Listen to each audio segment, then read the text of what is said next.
Every season of prestige television has a point at which things start to become really tight. There isn't a twist or a cliffhanger, just a subtle, unsettling feeling that the characters you've been following have now passed the point when their decisions have no repercussions. When the Teastament reaches that point in episode 8, it does it with a level of purposeful, controlled pressure that has been present from the season's opening scene. Last week's theoretical concepts are beginning to feel incredibly real. Let's be honest about the main theme of this episode.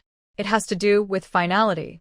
The girls at the center of this story are learning that Gilead does not provide second chances, some of them for the first time, as the marriage pool has transitioned from the courtship phase to something far more binding.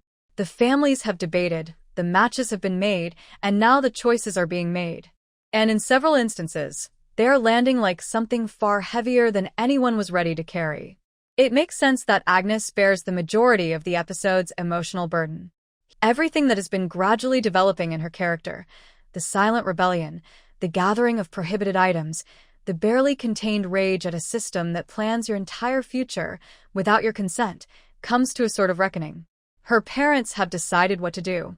You won't be surprised by Paula's decision if you were observing her hardly disguised ambition in the previous episode. Weston, Commander. The most important name on Agnes's roster. The man whose deceased wife Agnes purposefully called upon as a sort of controlled explosion during their encounter. The irony is almost too clever. She attempted to ruin the match, yet it was unsuccessful. It turns out that a girl who speaks out of turn doesn't really discourage Gilead. A female with that kind of poise could even be seen as a strength.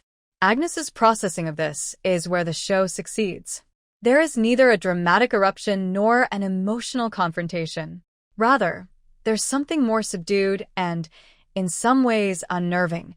The apparent effort of a young woman weighing her options and realizing that she doesn't actually have any. Not quite yet. She still exhibits stubbornness, as evidenced by the way her jaw is set and the way she silences herself. However, it is currently being stored rather than spent. In episode 8, Agnes begins to realize that, for the time being, survival must take precedence over resistance. All of this is made more complicated by Becca's predicament, which the show manages with more tact than you might anticipate. She is doing well by all external standards, and her match against Garth is going well. However, there is a significant emotional undertone here. Gilead does not have a category for Becca's sentiments for Agnes, so she is unable to express them, even to herself. The program takes care not to exaggerate this. It's evident in the way Becca talks about her match with a brilliance that falls short of her eyes, in the texture of conversations, and in glances. Agnes, on the other hand, continues to act as though it doesn't concern her. They are not deceiving each other. The Teastament excels at this kind of subdued tragedy. Daisy, on the other hand, operates in an entirely different register of danger. The radio. Episode 8 needs to deal with that information, and it does so by increasing the surveillance strain to the point where every scene in which she appears feels a little cramped. The eyes located the gadget. The other Pearl girl, the one whose possession it was found in, has been placed under arrest, and it is clear what will happen next. Merciful results are not Gilead's habit. This, Daisy is aware. She also understands that she is directly connected to the radio and that the only thing preventing her from suffering a similar fate is that no one has yet made that particular link. The way the show addresses Daisy's paranoia in this episode is intriguing because it prevents her from becoming passive. The performance makes it very evident that she is afraid, but she is still thinking, calculating, and carrying out the tasks required per June's plan. Her discipline has an almost brutal quality. She cannot afford to cry for the Pearl girl who has been abducted, at least not now. Thus, she doesn't. And she pays a price for that. It's visible to you. The episode is dominated by Commander Weston, a character whose threat has become more difficult to ignore.